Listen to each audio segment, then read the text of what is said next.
Hi hello welcome back to my channel. ಹೇಗಿದ್ದೀರಾ ಎಲ್ಲರೂ?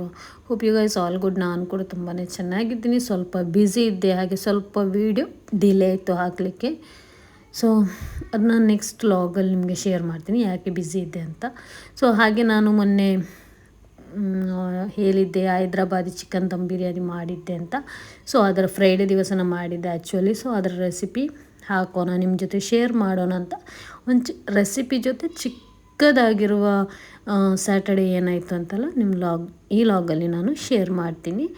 So ಅದಕ್ಕೆ ಇವಾಗ ಈ ಒಂದು ಲಾಗಿಗೆ ನಾನು ನಿಮ್ಮನ್ನು ವೆಲ್ಕಮ್ ಮಾಡ್ತಾ ಇದ್ದೀನಿ. ಆ್ಯಂಡ್ ಏನಿಲ್ಲ, ಯಾವಾಗಲೂ ನಾನು ನಿಮ್ಮ ಜೊತೆ ಹೇಳ್ತೀನಿ, ನನ್ನ ಚಾನಲ್ ಫಸ್ಟ್ ಟೈಮ್ ನೋಡೋದಾದರೆ ಸಬ್ಸ್ಕ್ರೈಬ್ ಮಾಡದೆ ನೋಡೋದಾದರೆ ಪ್ಲೀಸ್ ಒಂದು ಸಬ್ಸ್ಕ್ರೈಬ್ ಮಾಡಿ ನೋಡ್ಕೊಳ್ಳಿ ಅಂತ. ಹಾಗೆಯೇ ಫ್ಯಾಮಿಲಿ ಫ್ರೆಂಡ್ಸ್ ಜೊತೆ ಶೇರ್ ಮಾಡಲಿಕ್ಕೆ ಕೂಡ ಮರಿಬೇಡಿ. ದೆನ್ ಹತ್ತಿರದಲ್ಲಿರೋ ಬೆಲ್ ಐಕಾನ್ ಉಂಟಲ್ಲ, ಅದನ್ನು ಕೂಡ ಪ್ರೆಸ್ ಮಾಡಿದರೆ ನಾನು ಹಾಕೋ ವೀಡಿಯೋದೆಲ್ಲ ನೋಟಿಫಿಕೇಷನ್ ನಿಮಗೆ ಬರುತ್ತೆ.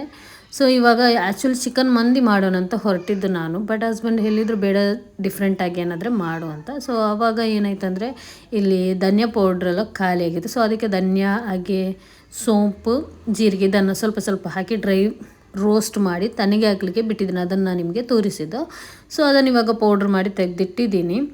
ಹಾಗೆ ಇವಾಗ ನಾನಿಲ್ಲಿ ಎಷ್ಟು ಕೆ ಜಿ ಅಂತ ಹೇಳಕ್ಕಿದ್ರಲ್ಲಿ ಎಷ್ಟು ಕೆ ಜಿ ಇದೆ ಅಂತ ನಂಗೆ ಗೊತ್ತಿಲ್ಲ ಆ್ಯಕ್ಚುಲಿ. ಸೊ ನಾನು ಸ್ವಲ್ಪ ದೊಡ್ಡ ಪೀಸ್ ಹಾಕಿ ನಾನಿಲ್ಲಿ ಕ್ಲೀನ್ ಮಾಡಿ ಇಟ್ಟಿದ್ದೀನಿ ಚಿಕನನ್ನು. ಸೊ ಮೊದಲಿಗೆ ನಾನಿಲ್ಲಿ ಲೆಮನ್ ಜ್ಯೂಸ್ ಹಾಕಿದ್ದು ಚಿಕನಿಗೆ ಮ್ಯಾರಿನೇಟ್ ಮಾಡಲಿ ಇಡಬೇಕು. ಸೊ ಇವಾಗ ಇದಕ್ಕೆ ಧನಿಯಾ ಪೌಡ್ರು, ಅರಿಶಿನ ಹಾಗೆ ಧನಿಯಾ ಸೋಂಪು ಜೀರಿಗೆ ಇದು ಮಿಕ್ಸಾಗಿ ಇರೋ ಒಂದು ಪೌಡ್ರು, ಆ್ಯಂಡ್ ಗರಂ ಮಸಾಲ ಮತ್ತು ಆಲ್ ಸ್ಪೈಸಸ್, ಪೆಪ್ಪರು, ಬೇ ಲೀಫು ಆ್ಯಂಡ್ ಲವಂಗ ಇದನ್ನೆಲ್ಲ ಹಾಕಿ ಆ್ಯಂಡ್ ಸ್ವಲ್ಪ ಎರಡು ಏಲಕ್ಕಿ, ಸೊ ಒಂದು ಕೈಯಷ್ಟು ಇಡಿಯಷ್ಟು ಕೊತ್ತಂಬರಿ ಸೊಪ್ಪು, ಪುದೀನ ಸೊಪ್ಪನ್ನು ಹಾಕಿ ಒಂದು 3 ಗ್ರೀನ್ ಚಿಲ್ಲಿ ಹಾಕಿ ನೆಕ್ಸ್ಟ್ ಇದಕ್ಕೆ ಮೊಸರು ಬೇಕು ಆ್ಯಂಡ್ ರುಚಿಗೆ ಬೇಕಾದಷ್ಟು ಉಪ್ಪನ್ನು ಹಾಕಿ, ಮತ್ತು ನಾನು ಆನಿಯನ್ ಉಂಟಲ್ವ ಅದನ್ನು ಫ್ರೈಡ್ ಮಾಡಿ ಇಟ್ಟಿದ್ದೀನಿ ಚಿಕನ್ಗೆ. ಆ್ಯಕ್ಚುಲಿ ಚಿಕನ್ ಹೈದ್ರಾಬಾದ್ ದಮ್ ಬಿರಿಯಾನಿ ಮಾಡ್ತೀವಲ್ಲ, ಅದಕ್ಕೆ ಆ್ಯಕ್ಚುಲಿ ನಾವು ಫ್ರೈಡ್ ಆನಿಯನ್ನೇ ಹಾಕಬೇಕು. ಇಲ್ಲಿ ನಾನು ಜಾಸ್ತಿ ಕ್ವಾಂಟಿಟಿಯಲ್ಲೇ ಹಾಕ್ತಾ ಇದ್ದೀನಿ. ನಾನೊಂದು 5-6 ದೊಡ್ಡ ಈರುಳ್ಳಿ ಸೈಜನ್ನು ನಾನು ಕಟ್ ಮಾಡಿ ಫ್ರೈಡ್ ಮಾಡಿ ಅದನ್ನು ಹಾಕ್ಕೊಳ್ತೀನಿ. ಸ್ವಲ್ಪ ನಾನು ಸೈಡಲ್ಲಿ ಇಟ್ಕೊಳ್ತೀನಿ, ಲಾಸ್ಟಿಗೆ ನಮಗೆ ಗಾರ್ನಿಷ್ಗೆ ಬೇಕಿದೆ. ಹಾಗೆಯೇ ಇಲ್ಲಿ ಕ್ಯಾಶ್ಯೂ, ದ್ರಾಕ್ಷಿ ಅದನ್ನು ಕೂಡ ನಾನು ಇಲ್ಲಿ ಫ್ರೈ ಮಾಡಿ ಇಟ್ಟಿದ್ದೀನಿ. ಮತ್ತು ಕರಿ ಲೀವ್ಸು ಇದನ್ನೆಲ್ಲ ನಾನು ಇದಕ್ಕೆ ಹಾಕ್ತೀನಿ. ಅದರಲ್ಲಿ ಡ್ರೈ ಫ್ರೂಟ್ಸ್ ಹಾಕ್ತಾಯಿಲ್ಲ, ಲಾಸ್ಟಿಗೆ ಗಾರ್ನಿಷ್ಗೋಸ್ಕರ ನಾನಿಲ್ಲಿ ಮಾಡಿ ಇಟ್ಟದ್ದು. ಸೊ ಈ ಒಂದು ಬಿರಿಯಾನಿ ಏನು ಗೊತ್ತಾ, ತುಂಬಾ ಟೇಸ್ಟಿ ಆಗುತ್ತೆ, ಬೇರೆ ಬಿರಿಯಾನಿ ಥರ ಅಲ್ಲ. ಆ್ಯಂಡ್ ಚಿಕನ್ ಇದ್ದು ತುಂಬಾ ಟೇಸ್ಟ್ ಆಗುತ್ತೆ. ಈ ಥರ ಮಟನಲ್ಲೆಲ್ಲ ಮಾಡ್ತಾರಲ್ಲ, ನನಗೆ ಪರ್ಸ್ನಲಿ ಅದು ಇಷ್ಟ ಆಗಲ್ಲ. ನನಗೆ ಆ್ಯಕ್ಚುಲಿ ಈ ಥರ ಚಿಕನಲ್ಲಿ ಮಾಡ್ತೀವಲ್ಲ ಅದೇ ಜಾಸ್ತಿಯಾಗಿ ನನಗೆ ಇಷ್ಟ. ಸೊ ಇವಾಗ ಫೈನಲ್ಗೆ ನಾನು ಸ್ವಲ್ಪ ಗೀಯನ್ನು ಹಾಕ್ಕೊಳ್ತೀನಿ. 1 ಟೇಬಲ್ ಸ್ಪೂನ್ ನಿಮಗೆ ಬೇಕಿದ್ದಲ್ಲಿ ಹಾಕಿ. ನಾನಿವಾಗ ಅರ್ಧ ಕಪ್ಪಷ್ಟು ಮೊಸರನ್ನು ಹಾಕಿ, ಕರೆಕ್ಟ್ ಮೆಜರ್ ನಾನಿಲ್ಲಿ ನಿಮಗೆ ಹೇಳ್ತಾ ಇಲ್ಲ, ಚಿಕನಿಗೆ ಬೇಕಾದಷ್ಟು ಆ್ಯಕ್ಚುಲಿ ನೀವು ಅದನ್ನು ಹಾಕ್ಕೊಳ್ಳಿ. ಆ್ಯಂಡ್ ಮೊಸರನ್ನು ಹಾಕಿ ಚೆನ್ನಾಗಿ ಮಿಕ್ಸ್ ಮಾಡ್ಕೊಳ್ಳಿ. ಅಂದರೆ ಎಲ್ಲ ಕಡೆ ಅದು ರೀಚ್ ಆಗಬೇಕು, ಅದ್ರದ್ದು ಮಸಾಲೆ ಎಲ್ಲ ಹಿಡಿಬೇಕು. ಸೊ ಹಾಗೆ ಚೆನ್ನಾಗಿ ನೀವು ಮಿಕ್ಸ್ ಮಾಡಿ ಓವರ್ ನೈಟ್ ಇಟ್ಟರೆ ತುಂಬಾ ಟೇಸ್ಟಿ ಆಗುತ್ತೆ. ಇವಾಗ ನಾವು 1 ಡೇ ಫುಲ್ ಇಟ್ಟರೆ ಅದನ್ನು ಚಿಕನನ್ನು ಮ್ಯಾರಿನೇಟ್ ಮಾಡಿ ತುಂಬಾ ಟೇಸ್ಟಿ ಆಗುತ್ತೆ. ಸೊ ಇವಾಗ ಟೈಮ್ ಇರಲ್ಲ, ಈ ಥರ ಎಲ್ಲ ಇದ್ದರೆ ಮಿನಿಮಮ್ ಅಂದರೆ 1 ಅವರ್ ಅಂತೂ ಇದನ್ನು ಇಟ್ಟರೆ ತುಂಬಾ ಮಸಾಲೆ ಎಲ್ಲ ಎಲ್ದು ತುಂಬಾ ಚೆನ್ನಾಗಿ ಆಗುತ್ತೆ. ಸೊ ಇದೇ ಥರ ನೀವು ಟ್ರೈ ಮಾಡ್ಕೊಳ್ಳಿ ಅಂತ ನಾನು ಹೇಳ್ತಾ ಇದ್ದೀನಿ ನಿಮ್ಮ ಜೊತೆ. ಹಾಗೆಯೇ ಲಾಸ್ಟಿಗೆ ನಂಗೆ ಮಿಕ್ಸ್ ಮಾಡಿದ ನಂತರ ನೆನಪಾಯಿತು ಶುಂಠಿ ಬೆಳ್ಳುಳ್ಳಿ ಪೇಸ್ಟ್ ಹಾಕಿಲ್ಲ ಅಂತ. ಸೊ ಇವಾಗ ಅದನ್ನು ಕೂಡ ಇಲ್ಲಿ ಹಾಕ್ತಾ ಇದ್ದೀನಿ. ಹಾಕಿ ಮಿಕ್ಸ್ ಮಾಡಿ ನಾನು ಫ್ರಿಜ್ಜಲ್ಲಿ ಇಟ್ಟಿದ್ದೀನಿ. ಆ್ಯಂಡ್ ನಾನು ಇದಕ್ಕೆ ರೈಸ್ ಯಾವುದು ಯೂಸ್ ಮಾಡ್ತೀನಿ ಅಂದರೆ ಇಂಡಿಯಾ ಗೇಟ್ ಅವ್ರದ್ದು ಬಾಸ್ಮತಿ ರೈಸನ್ನು ಯೂಸ್ ಮಾಡ್ತಾಯಿದ್ದೀನಿ. ಆ್ಯಕ್ಚುಲಿ ನಾನು ಇದು ನನ್ನ ಮೊನ್ನೆ ಲಾಗಲ್ಲಿ ಶೇರ್ ಮಾಡಿದ್ದೀನಿ, ನನಗೆ ನನ್ನ ತಾಯಿ ಕಲಿಸಿದ್ರು ಅಂತ. ಸೊ ಇವಾಗ ನಾನು ಇದರಿಂದ 2.5 ಕಪ್ಪಷ್ಟು ರೈಸನ್ನು ತೆಗೊಳ್ತೀನಿ. ನಿಮಗೆ ಜಾಸ್ತಿ ಕ್ವಾಂಟಿಟಿ ಬೇಕಿದ್ರೆ ಜಾಸ್ತಿಯಲ್ಲಿ ಮಾಡ್ಬೋದು. ನನಗೆ ಎಷ್ಟು ಬೇಕು ಅಷ್ಟನ್ನೇ ಮಾಡ್ತೀನಿ.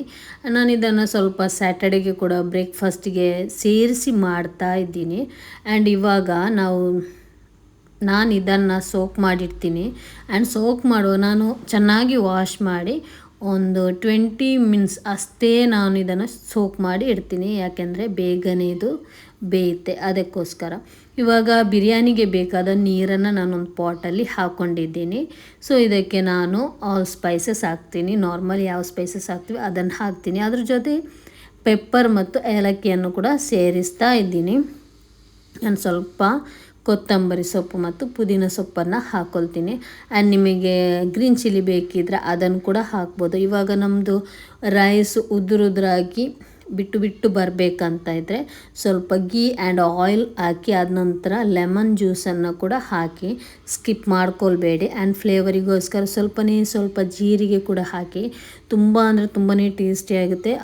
ಬಾಯಿಗೆ ಸಿಗಲ್ಲ, ಅದು ಅದರಲ್ಲೇ ಬೆಂದು ಹೋಗುತ್ತೆ. ಅಷ್ಟು ಚೆನ್ನಾಗಿರೋ ಒಂದು ಸ್ಪೈಸಿ ಆಗಿರುವ ಚಿಕನ್ ದಮ್ ಬಿರಿಯಾನಿ ನಾನಿಲ್ಲಿ ಮಾಡ್ತಾಯಿದ್ದೀನಿ. ಗೀ ಆಯಿಲ್ ಆ್ಯಂಡ್ ನಾನು ಲೆಮನ್ ಜ್ಯೂಸನ್ನು ಕೂಡ ಹಾಕ್ತಾಯಿದ್ದೀನಿ. ಇಲ್ಲಿ ಹಾಕಿ ರುಚಿಗೆ ಬೇಕಾದಷ್ಟು ಉಪ್ಪನ್ನು ಹಾಕಿ ಆ್ಯಂಡ್ ನಾನಿಲ್ಲಿ ಮ್ಯಾಗಿ ಕ್ಯೂಬ್ಸ್ ಉಂಟಲ್ವ ಅದನ್ನು ಒಂದು 2 ಪೀಸನ್ನು ಹಾಕ್ತೀನಿ.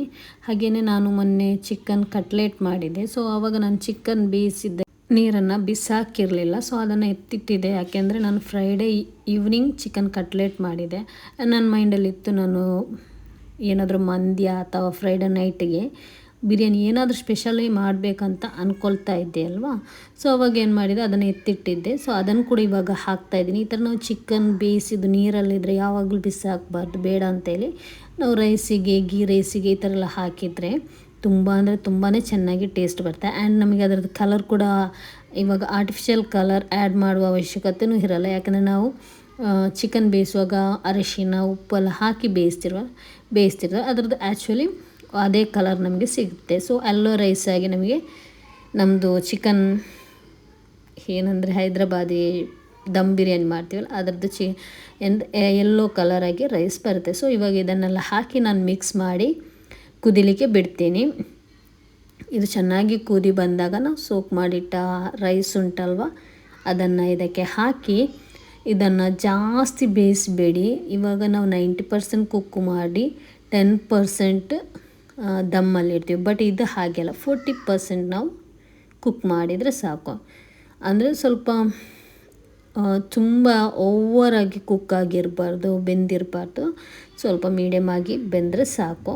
ಇವಾಗ ನಮ್ಮದು ಇಲ್ಲಿ ರೈಸ್ ರೆಡಿ ಆಯಿತು. ಇದನ್ನು ನಾನು ನೀರನ್ನು ತೆಗಿತೀನಿ, ನೀರಿಂದ ರೈಸನ್ನು ತೆಗೆದು ಬೇರೆ ಇವಾಗ ನೀರನ್ನು ಸಪ್ರೇಟ್ ಮಾಡ್ತೀನಿ. ಆ್ಯಂಡ್ ಇವಾಗ ಈ ನೀರನ್ನು 2 ಗ್ಲಾಸ್ ನೀರನ್ನು ಎತ್ತಿಡಬೇಕು. ಎಲ್ಲ ನೀರನ್ನು ಬಿಸಾಕಬೇಡಿ. 1-2 ಗ್ಲಾಸ್ ನೀರನ್ನು ಎತ್ತಿಟ್ಟು ನಾವು ಮಸಾಲ ಮಾಡ್ತೀವಲ್ಲ ಅದಕ್ಕೆ ಹಾಕೋಣ, ತುಂಬಾ ಚೆನ್ನಾಗಿ ಆಗುತ್ತೆ. ಸೊ ಇವಾಗ ರೈಸ್ ರೆಡಿ ಆಯಿತು. ಅದನ್ನೊಂದು ಸೈಡಲ್ಲಿ ಇಟ್ಟು ನಂತರ ನಾನಿಲ್ಲಿ ಮ್ಯಾರಿನೇಟ್ ಮಾಡಿದ ಚಿಕನ್ ಉಂಟಲ್ವ ಅದನ್ನೊಂದು ಪಾಟಿಗೆ ಹಾಕ್ತಾಯಿದ್ದೀನಿ. ಆ್ಯಂಡ್ ನಾನು ಎತ್ತಿಟ್ಟ ರೈಸ್ ವಾಟ್ರನ್ನು 2 ಗ್ಲಾಸ್ ಎತ್ತಿಟ್ಟಿದ್ದೀನಿ. ಆ್ಯಕ್ಚುಲಿ 1 ಗ್ಲಾಸನ್ನು ನಾರ್ಮಲಾಗಿ ಹಾಕ್ತೀನಿ. ಆ್ಯಂಡ್ ಇನ್ನೊಂದು ಗ್ಲಾಸನ್ನು ಚಿಕನ್ ಮ್ಯಾರಿನೇಟ್ ಮಾಡಿದ ಬೌಲ್ ಉಂಟಲ್ಲ ಅದಕ್ಕೆ ಹಾಕಿ ಸ್ವಲ್ಪ ವಾಶ್ ಮಾಡಿ ಈ ಚಿಕನಿಗೆ ಹಾಕ್ತಾ ಇದ್ದೀನಿ. ಚಿಕನ್ ಕೂಡ ಬೇಗನೆ ಬೇಯುತ್ತೆ, ಸಾಫ್ಟಿಯಾಗಿರುತ್ತೆ, ಜ್ಯೂಸಿಯಾಗಿರುತ್ತೆ. ಚಿಕನ್ ಹಾರ್ಡಾಗಿರಲ್ಲ. ಓವರ್ನೈಟ್ ಬಿಟ್ಟರೆ ಯಾವಾಗಲೂ ಚಿಕನನ್ನು ನಾವು ಓವರ್ನೈಟಾಗಿ ಬಿಟ್ಟರೆ ಮ್ಯಾರಿನೇಟ್ ಮಾಡಿ ತುಂಬಾ ಜ್ಯೂಸಿಯಾಗಿರುತ್ತೆ. ಸೊ ಇವಾಗ ನೋಡಿ ಯಾವ ಥರ ಕಲರೆಲ್ಲ ಬಂದಿದೆ ಅಂತ. ನಾನು ಇದಕ್ಕೆ ಯಾವ ಆರ್ಟಿಫಿಷಿಯಲ್ ಕಲರ್ ಕೂಡ ಹಾಕಿಲ್ಲ. ಸೊ ಇವಾಗ ಲಿಡ್ ಕ್ಲೋಸ್ ಮಾಡಿ ಮೀಡಿಯಮ್ ಫ್ಲೇಮಲ್ಲಿ ನಾನು ಇದನ್ನು ಬೇಯಿಸ್ತಾ ಇದ್ದೀನಿ. ನೀರು ಜಾಸ್ತಿ ಹಾಕಬೇಡಿ, 2 ಗ್ಲಾಸ್ ನೀರು ಹಾಕಿದರೆ ಸಾಕು. ಈ ಒಂದು ಅಂದಾಜಿಗೆ ಈ ಒಂದು ಚಿಕನ್ ನಾನು ಬೇಯಿಸ್ತೀನಲ್ಲ ಅದಕ್ಕೆ. ಇವಾಗ ಸೀದೋಗುತ್ತೆ ಆ ಥರ ಇದ್ದರೆ ಕೆಳಗಡೆ ತವ ಕೂಡ ಇಡ್ಬೋದು. ಬಟ್ ನಾನು ಯಾವುದನ್ನು ಇಟ್ಟಿಲ್ಲ, ಬೇಯಿಸ್ತಾ ಇದ್ದೀನಿ. ಇವಾಗ ಚಿಕನ್ ಗ್ರೇವಿ ಕುಕ್ಕಾಗಿ ಬಂತು ಆ್ಯಂಡ್ ಚಿಕನ್ ಕೂಡ ಚೆನ್ನಾಗಿ ಕುಕ್ಕಾಗಿದೆ, ಬೆಂದಿದೆ.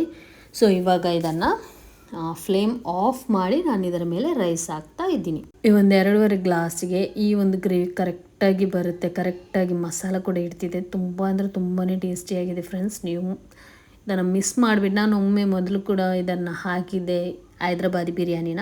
ಇವಾಗ ಸ್ವಲ್ಪ ಡಿಫ್ರೆಂಟಾಗಿ ಮಾಡ್ತಾಯಿದ್ದೀನಿ. ಸೊ ಇವಾಗ ರೈಸ್ ಹಾಕಿ ಆಯಿತು. ಇವಾಗ ನಾನು ಗೀ ಮತ್ತು ಆಯಿಲ್ ಎರಡನ್ನೂ ಕೂಡ ಹಾಕ್ತಾಯಿದ್ದೀನಿ.